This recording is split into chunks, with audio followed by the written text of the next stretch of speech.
Subscribe करें और दबाएं बेल आइकन ताकि कोई खबर रह न जाए।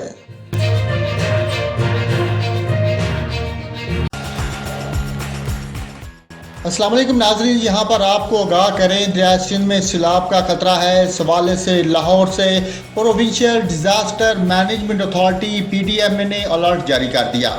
PDMA के तर्जुमान के मुताबिक आइंदा 48 घंटों में कालाबाग, चश्मा और तोरसा के मकाम पर दरमियाने से ऊंचे दर्जे के सैलाब का इम्कान है।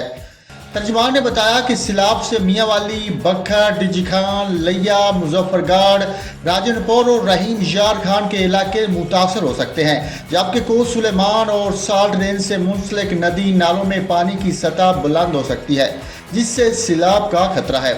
तर्जुमान PDMA ने मजीद कहा कि तमाम इजला पेशगी इंतजामात मुकम्मल रखें और मुमकिना सैलाबी इलाकों से लोगों के इनखला के लिए इकदाम किए जाएँ।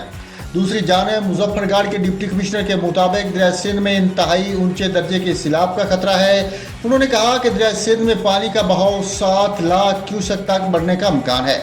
डिप्टी कमिश्नर मुजफ्फरगढ़ ने बताया कि सैलाब से तहसील कोट, अद्दू, अलीपुर और जतोई मुतासर हो सकते हैं। उन्होंने कहा कि मुतासरा इलाकों में रिलीफ कैंप किए जा रहे हैं।